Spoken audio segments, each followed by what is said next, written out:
ஒரு ஜாதகத்தில் சுக்கிரன் என்ற கிரகம் கெட்டு விட்டது அப்படின்னு எப்படி பாக்குறது? கெட்டு விட்டதுன்னு எப்படி பாக்குறது? அந்த ஜாதகருக்கு எனக்கு தெரிஞ்ச சுக்கிரன் எல்லா ஜாதகத்திலையும் கெட்டு போனதா நான் பார்க்கவே இல்லை. நல்லா தான் இருக்கு. யாருக்கு கெட்டு போன பாத்தீங்கன்னா சுக்கிரன் நீசமா இருக்கு இல்லையா, அவருக்கு கெட்டு போனதாவே எடுக்க முடியும். அப்படி சுக்கிரன் நீசமா போச்சுன்னா அது வாழ்க்கையே இல்லையானாக்க அந்த சுக்கிரனோட கேது இணைந்தால் மட்டும்தான். உதாரணத்துக்கு எனக்கு தெரிஞ்சு சுக்கிரன் எல்லாருக்குமே நல்லது செஞ்சுட்டு இருக்கு. யாருக்கு அது கெடுதல் செஞ்சதா அர்த்தமே இல்லை. சுக்கிரதசை வேலை செய்யாது. நீங்க ஒண்ணு சுக்கிரதசை வேலை செய்யணும் கெடுதல் செஞ்ச மாதிரி அர்த்தம்னு கேட்பீங்க.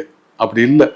சுக்கிரன் யாருக்கு கேதுவுடன் இணைந்து, ராகுவுடன் அல்ல, அது கேதுவுடன் இணைந்து கன்னி ராசியில் இருப்பது, அதாவது உபய ராசிகளில் யாருக்கெல்லாம் கேது சுக்கிரன் இணைந்திருக்கிறதோ அவளுக்கு அந்த சுக்கிரனை வேலை செய்ய விடாது கேது. அவளுக்கு மட்டும்தான் அந்த சுக்கிரன் என்னென்ன உயர்ந்த ஸ்தானத்தை கொடுக்கணுமோ அந்த உயர்ந்த ஸ்தானத்தை கொடுக்காது. கேது செய்ய விடாது. ராகுவுடன் இணைந்தால் செய்ய விடும்.